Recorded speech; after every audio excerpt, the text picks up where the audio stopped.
여러분 안녕히 주무셨습니까? 우리가 잠든 사이 어떤 일이 있었을까요? 저희 굿모닝 글로벌과 함께 챙겨보시죠. 자, 미국 증시의 반등세가 멈춘 것일까요? 미국 증시 3대 지수 모두 지난밤 사이에 하락으로 마감했습니다. 다우존스 산업지수가 0.5%, S&P 500 지수가 1.15%, 나스닥 지수는 장 후반으로 가면 갈수록 낙폭을 좀 키우면서 2.26%의 하락 마감했는데 결국 나스닥 지수와 S&P 500 지수는 5거래일 만에 반락했고요. 다우 지수는 4거래일 만에 하락 전환된 채 마감이 됐습니다.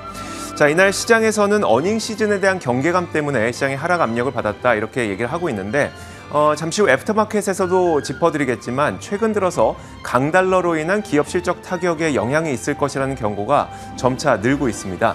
자, 여기에다가 뉴욕 연은이 집계하는 기대 인플레이션이 6.8%를 기록했거든요. 이게 어느 정도 높은 수치냐면 2013년 집계를 시작한 이래 최고치를 기록을 했다고 합니다. 그러다 보니까 인플레이션의 피크아웃을 기대했던 그런 기대 심리를 꺾어버리는 결과가 발표된 탓에 이런 것들이 시장의 부담 요인으로 작용을 했습니다. 자, 3대 지수 모두 전반적으로 하락 마감했는데요. 어떤 일들이 있었는지 자세한 마감 시황부터 살펴보겠습니다. 최서영 캐스터입니다. 현지 시간 7월 11일 월요일장 마감 상황 전해드리겠습니다.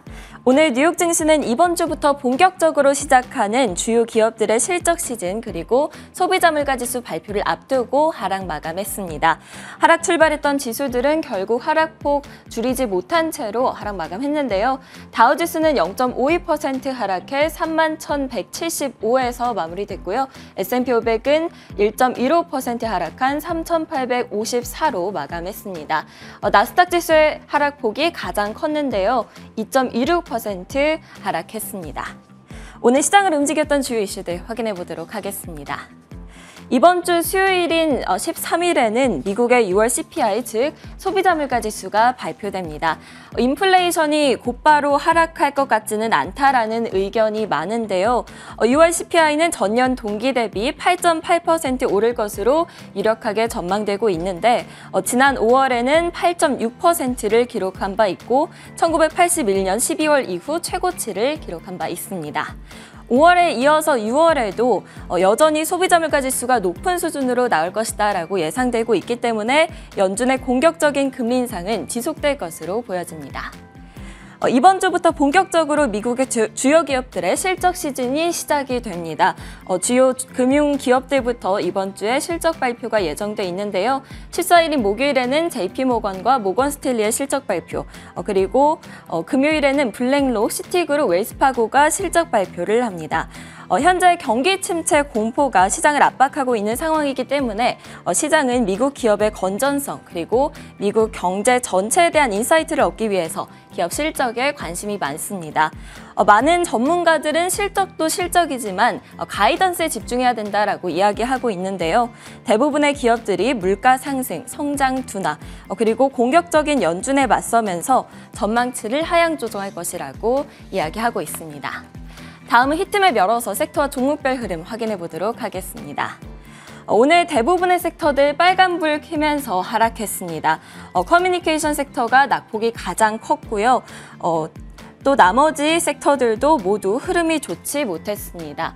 반도체 섹터 보시면 엔비디아가 4%가량 하락했고요. 나머지 종목들도 마찬가지로 하락세 보였습니다. 커뮤니케이션 섹터 하락세 주도한 트위터 그리고 메타 플랫폼 보여지고요. 또 그 옆에 아마존도 3% 하락했고 테슬라도 6.55% 하락 마감했습니다. 종목별로도 자세히 확인해 보도록 하겠습니다. 트위터의 주가는 어제에 이어서 오늘도 큰 폭의 하락세 보였습니다. 10% 넘게 하락했는데요. 어제 일론 머스크 테슬라 CEO가 트위터 인수를 하지 않겠다고 선언했다는 소식 전해드렸었죠. 가짜 계정 현황 제공 등에 대한 의무를 다하지 않았다는 이유들 때문이었습니다. 앞으로 소송 공방을 펼칠 예정이고 일론 머스크는 계약 파기에 대한 위약금을 물어내야 하는 상황입니다. 트위터 옆에 있는 메타 플랫폼도 빨간불을 켜고 있습니다. 4% 넘게 하락했는데요. 리덤에서 투자 의견을 보유해서 시장 수익률 이하로 하향 조정했기 때문입니다. 리덤은 메타가 메타버스에 대한 과도한 투자를 하고 있고 또 앞으로 성과를 내기까지 오래 걸릴 것이다라고 지적을 했습니다. 아마존은 3%가량 하락했는데요. 블룸버그가 미국의 프라임 고객 수가 2월부터 시작된 $20 멤버십 가격 인상으로 정체됐다라고 보도했기 때문입니다. 또 올해 아마존 프라임데이가 12일에서 13일까지 열리기는 하지만 이로 인한 주가 상승을 기대하기는 어려울 것이다라는 분석이 나오고 있습니다. 애널리스트들은 많은 사람들의 주목을 받는 이벤트이기는 하지만 주가 상승으로 곧바로 이어지지는 않고 또 이번 아마존 프라임데이가 지난 몇 년과 비교했을 때 더 좋지 않은 상황에서 열린다라고 진단했습니다. 우버 소식도 확인해 보도록 하겠습니다. 우버는 노동과 세법 완화를 위해서 광범위한 로비를 벌였고 또 스팀을 사용했다는 소식이 전해짐에 따라 주가가 5% 하락했습니다. 우버는 이전에 과오들을 인정하고 오늘은 다른 회사가 되겠다라고 밝히기도 했습니다. 카지노주들은 오늘 급락했는데요. 윈 리조트 그리고 라스베이거스 샌즈가 각각 6%씩 하락했습니다. 마카오가 코로나 재확산으로 인해서 일주일간 카지노를 폐쇄하기로 했다는 결정이 들려왔기 때문입니다. 다음은 룰루레몬 그리고 언더아머 확인해 보도록 하겠습니다. 각각 4%씩 하락했는데요. 제프리스에서 이 두 회사에 대한 투자 의견 그리고 목표 주가를 대폭 하향했기 때문입니다. 팬데믹 기간 동안에 이례적으로 증가했던 수요 그리고 이익의 정체를 이유로 들었고요. 애슬레저 종목에서는 선택을 나이키라고 밝혔습니다. 중국 관련주들은 오늘 동반 하락했습니다. 중국 정부가 반독점 규범 위반 혐의로 벌금을 부과했기 때문인데요. 알리바바가 9%대, 텐센트와 징둥닷컴, 핀도도 등도 동반 하락했습니다. 다음은 상품 선물 시장 확인해 보도록 하겠습니다. 국제유가는 하락세 보였는데요. 경기 둔화 그리고 코로나19 재확산으로 인해서 수요 감축 우려감이 커지고 있습니다. 때문에 현재 국제유가 103달러 선에서 거래되고 있습니다. 금값은 오늘 하락했습니다. 9개월 내 최저 수준으로 떨어지기도 했는데요. 연준의 금리 인상에 대한 우려 그리고 달러와 강세 때문이었습니다. 현재 금 가격은 1,731달러 선에서 거래되고 있습니다. 지금까지 뉴욕 증시 마감 시황 전해드렸습니다.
자, 지난밤 사이 미국 시장에서 어떤 이슈들이 떠올랐는지 살펴보겠습니다. 애프터마켓 시간이고요. 오늘도 이분과 함께합니다. 신한금융투자 프리미어센터 최진석 수석연구원과 함께하겠습니다.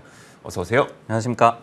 자, 먼저 첫 번째 키워드부터 보겠습니다. 어제 어떤 일이 있었을까요? 첫 번째 키워드 바로 금방은 안 된다라는 건데 어떤 내용일까요?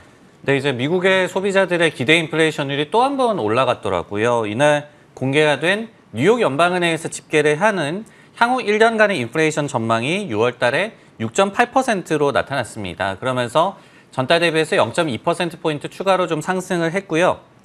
역대 최고 수준을 기록을 했습니다. 반면에 향후 3년간의 인플레이션 전망은 기존에 보다 0.3%포인트 정도 낮아진 3.6%로 집계가 됐고 5년 역시도 0.1%포인트 낮아진 2.8%로 집계가 됐습니다. 이는 미 연준의 가파른 긴축이 결국은 인플레이션을 완화시키는 영향을 주겠지만은 인플레이션 목표치 2%라고 볼 수가 있겠죠. 여기에 도달하기까지는 상당한 좀 시간이 걸릴 것이다라는 점을 시사하는 데이터라고 보여집니다. 한편 미국 소비자들의 주택 가격에 대한 전망이 크게 떨어진 것으로 나타났습니다. 향후 1년간의 집값 상승률 전망이 4.4%였는데 전달에 비해서 무려 1.4%포인트나 하락했고요. 그러면서 2021년 2월 이후에 최저 수준까지 이 기대치가 하락했다. 그리고 팬데믹 때를 제외하면 하락폭도 최대로 나타나기도 했습니다. 결국은 인플레이션 꺾이는 게 금방은 안 될 거다라는 그런 취지였었는데 네. 사실 이 뉴욕 연은의 설문조사를 통해서 집계하는 거잖아요. 이게 아무래도 그러다 보니까 소비자들이 바라보는 기대 인플레이션과 실제로 어떤 수치를 통해서 월가의 IB들이 내놓는 인플레이션 전망은 약간 차이가 있을 것 같거든요. 자, 실제로 그러면 월가 IB들은 어떻게 전망하고 있을까요? 지금 이제 기대 인플레이션율 데이터를 보면은 생각보다 아니면 연준의 의도보다 빠르게 인플레이션이 잡히지 않을 것이다라고 미국 소비자들이 좀 여기고 있는 셈이잖아요. 근데 이것과 관련해서 이 복수의 기관들도 좀 동의를 하고 있는 것 같습니다. 앞서서 이제 뱅크 오브 아메리카가 대표적으로 이 인플레이션이 생각보다 스티키하다라는 그런 표현을 썼죠. 그러면서 인플레이션 완화를 위해서는 아예 뭐 깊은 침체가 필요하다 이런 분석을 제시한 바가 있었습니다. 근데 이제 이날은 블랙록 같은 경우에도 중앙은행들의 인플레이션 대응법이 잘못됐다. 이 때문에 시장 변동성이 지속될 것이다라고 예상을 했습니다. 뭐 어떤 얘기냐면은 결국은 공급단에서 발생한 문제인데 금리 인상으로 해결을 하려고 한다. 금리를 인상하는 것이 인플레이션 완화에는 도움이 되지 않는다라고 얘기를 했고 연준이 그렇기 때문에 오히려 경제활동 재개를 좀 방해하고 있고 그리고 경제에 대한 타격, 데미지가 나오고 나서야 정책 스탠스를 좀 변경할 것이다. 이렇게 또 분석을 제시하기도 했습니다. 알겠습니다. 그러니까 결국 월가에서도 인플레이션이 그렇게 쉽게 꺾일 것 같지는 않다는 얘기가 지금 여전히 좀 왕왕 나오고 있다는 점 좀 알고 계시면 좋을 것 같습니다. 자, 이어서 다음 키워드 한번 보겠습니다. 다음 키워드는 바로 이겁니다. 강달러 때문에 라는 키워드인데 사실 이 내용을 저희가 며칠 전에도 이 시간을 통해서 한번 짚어드린 바가 있었는데요. 지금 근데 실적 시즌이 다가오면 다가올수록 강달러로 인해서 기업 실적에 직접적인 타격이 있을 것이라는 경고가 계속 많아지고 있습니다. 자, 이번에는 모건 스탠리의 마이크 윌슨의 경고인데요. 자, 마이크 윌슨은 참고로 여러분들도 아시겠지만 애초에 뭐 작년부터 사실 올해 시장을 좀 부정적으로 보던 그런 인물 가운데 하나입니다. 그는 이날 강달러 때문에 최근 시장 반등이 단기에 그칠 것이라고 경고를 했습니다. 그는 역사적으로도 그래왔다고 설명을 했는데요. 자, 그는 강달러는 향후 몇 개 분기의 기업 이익 전망을 하향시키는 요인 가운데 하나라면서 최근 랠리는 그렇기 때문에 장기간 이어질 가능성이 낮다고 얘기를 했습니다. 그는 또 이렇게 분석을 했습니다. 달러 가치가 1%포인트 오를 때마다 0.5배 수준의 주당 순이익 감소 효과가 있다면서 전년 대비 달러 가치가 지금 17% 가까이 올랐기 때문에 약 8% 정도의 EPS 성장률 감소 효과가 있을 것이라고 설명했습니다. CNBC는 또 다른 기사를 통해서도 이 강달러에 대한 실적 타격을 좀 경고하는 기사를 냈는데요. 특히 해외 매출 비중이 높은 빅테크 기업들이 특히 타격을 입을 것이다 라고 얘기를 하고 있습니다. 골드만삭스에 따르면 기술 기업들의 전체 매출 가운데 59%가 해외에서 발생을 하는데 여기에는 반도체가 포함될 뿐만 아니라 애플, 알파벳, 메타 이런 빅테크 기업들도 포함이 됩니다. 특히 퀄컴의 경우에는 해외 매출 비중이 96%가 된다고 지적을 하고 있고요. 넷플릭스와 메타는 59%, 알파벳은 54%, 더불어서 부킹홀딩스도 79%로 높은 해외 매출 비중을 갖고 있다고 지적을 하고 있습니다. 지난 시간에도 저희가 짚어봤었지만 이제 다시 한번 좀 짚어보자면 실적 시즌을 앞두고 이제 강달러로 인한 기업 실적 타격을 우려하는 목소리들이 높아지고 있거든요. 그럼 월가에서는 이번 실적 시즌에 강달러로 인한 기업 실적 타격을 어느 정도로 좀 예측하고 있을까요? 네, 과거에 이제 크레딧 스위스의 또 계산을 알려드린 바가 있었죠. 그때 달러 가치가 약 한 8에서 10% 상승할 때마다 미국 기업 이익이 1%씩 깎인다라고 분석을 한 바가 있었는데 이것과 비교해서 뭐 이제 모건 스탠리에서는 더욱더 좀 급진적인 이 강달러의 실적에 대한 악영향을 얘기를 했다라고 일단 해석을 할 수가 있을 것 같고요. 일단은 뭐 기사에 언급된 그런 기업들 그리고 뭐 해외 매출 비중 이런 것들을 주목을 해야 될 것 같고 여기에 이제 더해서 애플이라든지 테슬라 등의 기업들도 이제 환율 손해를 좀 예상을 해봐야 된다. 이 예를 들어서 CFRA 같은 기관에서는 특히 이제 6월 말 이후에 강달러가 지속이 됐기 때문에 애플 같은 경우에는 3분기에 그 영향이 최대 수준을 기록할 것이다라고 또 분석을 제시한 바가 있었습니다. 결국은 이제 기업들의 어떤 대응 능력이 관건이 될 텐데 예를 들어서 나이키 같은 경우에는 최근 공시를 좀 보면은 어떤 이 외환 시장에서 해칭 전략을 통해서 그래도 총 이익률 GPM 수치를 좀 개선시켰다, 좀 방어를 하는데 성공을 했다 이런 또 데이터로 나와 있거든요. 그렇기 때문에 이번 어닝 시즌에 물론 이제 기업별로 굉장히 또 차별화되는 그런 그러니까요. 모습이 이 강달러라는 요소에 있어서도 좀 관측이 되고 있습니다. 네, 어쨌든 이제 해외 매출 비중이 높은 미국 기업들을 포트폴리오에 갖고 계신 분들이라면 물론 기업별로 환해지를 잘하는 기업도 있겠지만 어쨌든 강달러로 인한 기업 실적 타격에 대한 내용이 많이 나올 가능성이 높기 때문에 한번 좀 유심히 좀 살펴보시면 좋을 것 같습니다. 자, 이어서 다음 키워드 한번 볼게요. 다음 키워드는 바로 이겁니다. 참 직관적인 키워드인데 스마트폰이 안 팔린다. 지금 안 팔리고 있다는 걸까요? 아니면 안 팔릴 것 같다는 전망일까요? 더 안 팔릴 걸로 예상된다. 이렇게 또 보시면 될 것 같아요. 지금도 뭐 스마트폰 시장에 대해서는 그렇게 뭐 업황이 좋지는 않습니다. 특히 이제 중국에서는 뭐 예를 들어서 스마트폰 교체 주기가 예전에 비해서 굉장히 높아졌다. 그렇기 때문에 예전과 같은 그런 모멘텀을 기대하기 힘들다. 이런 얘기가 나오고 있는 상황인데 이렇듯이 스마트폰이 안 팔리고 있고 더욱더 좀 안 팔릴 것으로 예상이 되고 있습니다. 이날 코엔이라는 기관에서 올해 글로벌 휴대전화 출하량을 13.6억 대, 이 전년 대비해서 6% 감소한 수치로 예상을 했는데요.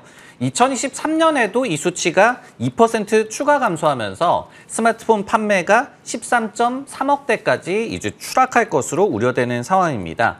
코엔의 특히 이제 스마트폰 시장 업황 우려에 대한 그 근거 중에 하나는 하이엔드 시장에 대한 불확실성이었는데요. 그 중에 대표격이라고 할 수 있는 애플 같은 경우에 2분기에는 4,003만 대 정도의 아이폰을 출하할 것으로 예상이 된다. 근데 3분기에 4,800만 대 출하하면서 양호하겠지만은 연말로 갈수록 이제는 하이엔드와 관련한 재량 소비가 좀 감축되는 분위기가 감지가 되고 있기 때문에 이런 부분들이 결국은 내년도의 아이폰 출하량을 3% 감소시킬 것이다. 이런 분석까지 제시하기도 했습니다. 저희 방송 초반에 이제 그 헤드라인을 통해서 IDC의 리포트에 따르면 2분기 PC 출하량도 거의 15% 넘게 감소했다. 이런 그 보고서도 저희가 헤드라인을 통해서 보여드렸었는데 이날 스마트폰 업황에 대한 우려 때문인지 반도체주가 일제히 좀 하락하는 모습이 보였거든요. 사실 근데 이들은 뭐 스마트폰뿐만 아니라 서버도 있고 뭐 게이밍도 있고 다양하게 있지 않습니까? AMD와 같은 GPU 업체까지 부진했던 그런 이유는 뭘까요, 그러면? 네, 뭐 각각의 그래도 투자 의견 변화 동향도 있었고 그리고 우려를 좀 표명하는 그런 RB들의 의견도 있었기 때문에 주가가 좀 일제히 이날 같은 경우에는 반도체주가 좀 부진했던 것 같아요. 스마트폰 시장 관련해서는 일단은 반도체주에 대해서 투자 의견 변화도 있었어요. 코엔이 이 쿼보라는 그 통신칩 중심의 그 기업에 대해서 아웃퍼폼에서 마켓퍼폼으로 투자 의견을 하향 조정을 했고 목표 주가도 무려 42달러나 내려잡았습니다. 그러면서 안드로이드 시장에서 부진을 그 이유로 꼽았는데요. 반면에 이제 퀄컴은 상대적인 좀 매력이 있다라고 주목을 했는데 삼성 기기에 대한 점유율 확대에 좀 주목을 했다라고 얘기를 했습니다. 하지만 어쨌든 간에 양사 모두 주가는 하락했고요. 그리고 섹터 전반이 부진했는데 바클레이즈 같은 경우에 AMD와 인텔에 대해서도 이제 목표 주가를 하향 조정을 했는데 노트북의 생산 감소폭이 기존의 12% 대비해서 더 클 것이다. 17%로 이제 예상이 된다라고 얘기를 했고 이 때문에 양사에 대한 이익 전망치를 하향 조정을 한다. 근데 생산 감축이 이제 시작일 수 있다라고 또 얘기를 했습니다. 뭐 IDC 데이터도 얘기를 해주셨지만은 지금 전방위적으로 IT 세트 수요에 대한 그 둔화 우려가 팽배해 있는 그런 상황이기 때문에 네네. 역시 이제 반도체를 납품해야 하는 그런 업체들 가운데서는 이런 투자 의견 변화도 부정적인 쪽으로 좀 흘러가고 있고 그래서 이날 좀 섹터 전반이 부진했던 것 같습니다. 그러면 반도체 기업들의 어떤 매출 구조를 좀 크게 아주 단순화시켜서 두 개로 보자면 소비재 쪽이 있을 것이고요. 그다음에 데이터 센터라든지 아니면 서버 같은 기업용이 있을 텐데 데이터 네. 센터 서버용 같은 기업용이 매출과 뭐 수요가 있다고 하더라도 소비재 쪽이 좀 줄어들고 있어서 이익 전망치를 좀 낮추고 밸류에이션을 낮추고 있다. 이렇게 보면 될까요? 맞습니다. 그래서 이제 사실은 소비재에 좀 더 익스포저가 큰 반도체 기업들이 오히려 좀 더 위험하다. 왜냐하면 IT 세트에 대한 업황 우려는 뭐 국내외를 막론하고 굉장히 좀 커 있는 그런 상황이거든요. 그래서 이제 상대적으로 좀 차별화하는 그런 이 의견을 내놓는 기관들도 있었는데 근데 최근에는 좀 더 이 우려가 깊어진 것이 서버용 칩에 대해서도 이제 뭐 오더컷이 나온다 이런 부분들까지 좀 나오고 있기 때문에 결국은 기업들도 매크로 불확실성 때문에 지출을 쉽사리 늘리지 못하고 있고 그러면서 뭐 하이퍼스케일을 이 필두로 한 클라우드 사업체들도 이 투자를 좀 줄이고 있는 그런 상황이 감지가 되고 있거든요. 이런 부분들도 서버용 칩 오더컷에 대한 우려들도 서버용 칩을 중심으로 하는 반도체 업체들도 안전하지 않다. 이런 또 이 섹터에 대한 불안감을 좀 키우는 요소인 것 같습니다. 우리가 아주 단순하게만 보자면 반도체 사용량이 앞으로 그러면 멀리 봤을 때 늘어나냐 줄어드냐 당연히 늘어나는 건 맞지만 지금 단기적으로는 수요가 좀 위축되고 있는 국면은 확실한 것 같네요. 네, 맞습니다. 뭐 단순하게 생각하라고 얘기를 하잖아요. 주식을 네네. 볼 때도. 그러면은 진짜로 뭐 5년, 10년간 그쵸? 반도체 굉장히 많이 쓸 것이고 뭐 전기차니 모든 것에 이 반도체 사용량이 굉장히 늘어날 겁니다. 하지만은 시장은 또 단기적인 것도 보거든요. 당장 IT 세트 수요가 지금 좋지 않고 그리고 뭐 경기 침체 우려 이런 것들이 이제 나타나다 보면은 누가 뭐 PC 사고 스마트폰 바꾸고 그러겠습니까? 이런 우려들이 또 직관적으로 또 다가오는 것 같아요. 알겠습니다. 자, 이렇게 세 번째 키워드까지 한번 살펴봤고요. 이어서 마지막 키워드 공개하겠습니다. 마지막 키워드는 바로 이겁니다. 참 흥미로운 대결 구도인데 버핏 대 골드만삭스입니다. 자, 과연 버핏이 맞을까 아니면 골드만삭스가 맞을까 흥미로운 대결 구도가 나왔는데요. 큰 건 아닙니다. 이제 옥시덴탈 페트롤리움에 대해서 골드만삭스가 이날 올해 너무 많이 올랐기 때문에 과매수 국면이라면서 이익을 실현해야 될 때다라고 분석을 했습니다. 그러면서 기존의 옥시덴탈 페트롤리움에 대한 매수 의견을 이번에 중립으로 낮춰잡았는데요. 반면에 워렌 버핏의 버크셔 해서웨이는 최근에도 지속적으로 옥시덴탈 페트롤리움의 주식을 계속 사들이고 있는 상태죠. 자, 골드만삭스는 이날 이렇게 설명했습니다. 올해 들어 에너지 섹터를 전체적으로 보면 31%가 올랐는데 옥시덴탈은 나홀로 110%나 급등했다면서 올해 유가 상승의 수혜를 이미 톡톡히 봤다고 설명했습니다. 다만 이거는 이제 옥시덴탈 개인 개별 기업에 대한 의견으로 보이는데요. 왜냐하면 에너지 업황은 전체적으로 좋게 보고 있기 때문입니다. 그러면서 그는 오히려 다른 에너지 기업들에 주목해야 된다면서 엑손모빌, 코노코필립스, 파이오니어 내추럴 리소시스 등을 해당 기업으로 꼽았습니다. 이 기업들의 주가 상승 여력은 약 40%에 달한다고 전망한 반면에 옥시덴탈은 너무 많이 오른 나머지 이제 추가 상승 여력은 17% 정도로만 봤거든요. 결국 에너지 업황에 대한 긍정적인 시각은 유지하지만 더 오른 것은 좀 팔고 덜 오른 것에 주목하라는 의견으로 보이거든요. 자, 고유가가 지속될 것이라는 데에는 뭐 대부분 공감하는 것 같습니다. 이런 가운데 반면 원유 관련주들은 이미 너무 많이 오른 것 아닌가라는 경계심도 있습니다. 자, 그러다 보니까 이 옥시덴탈 페트롤리움에 대해서는 월가에서 어떻게 바라보고 있을지가 궁금하거든요. 네, 그 너무 많이 오른 정유주의 대표격이 옥시덴탈이다 보니까 네. 이렇게 골드만삭스에서 투자 의견을 부정적으로 제시한 것 같은데 이 버핏의 옥시덴탈 페트롤리움 매수의 그 배경을 일단 살펴보면은 자명하게 유가의 장기 상승에 베팅한 것이 맞습니다. 근데 자체적으로도 그러니까 이 개별 기업을 보더라도 레버리지 플레이를 했다라고 좀 보여지는데요. 어떤 얘기냐면은 옥시덴탈이 여전히 자본 대비해서 부채 비율이 1이 넘어갑니다. 그래서 다른 정유사 대비 높아요. 그러다 보니까 유가가 많이 오르고 그리고 재무 구조가 빨리 개선될 것으로 버핏도 이제 기대를 했다라고 유추가 가능한 부분이고 그래서 이제 매수도 많이 했고 주가도 좀 많이 올랐다라고 보여집니다. 최근까지 이제 투자 의견 동향을 좀 보면요. 트루이스트가 지난 6월 말에 매수 의견을 유지하면서 목표 주가 93달러 스트리트 하이 그러니까 월가 최고 목표 주가를 제시를 했습니다. 그러면서 투자 등급이 되면은 이제 버핏이 전사를 인수할 것이다라고 또 예상을 한 바가 있었고요. 그리고 이제 최근에 시티그룹 같은 경우에도 에너지 섹터에 대해서 더 선별적이 돼야 한다. 골드만삭스 어떻게 본다면은 좀 비슷한 의견을 제시한 바가 있었는데 그럼에도 불구하고 이제 옥시덴탈에 대해서는 긍정적인 의견을 제시를 했어요. 왜냐하면은 탄소 포집 세제 혜택 연장의 수혜를 받을 것이다. 이 옥시덴탈이 탄소 포집 시설과 관련한 또 사업도 하고 있거든요. 이런 부분에 또 주목을 했기 때문에 골싸게 이런 또 부정적인 의견과는 이 반대로 최근까지의 의견은 그다지 뭐 나쁘진 않았다. 이렇게 정리할 수가 있겠습니다. 네, 알겠습니다. 자, 이렇게 지난 밤 사이에 어떤 이슈들이 좀 주목을 받았는지 애프터마켓 시간을 통해서 총 4가지 키워드로 정리해봤습니다. 자, 신한금융투자 프리미어센터 최진석 수석연구원과 함께 이야기 나눠봤습니다. 고맙습니다.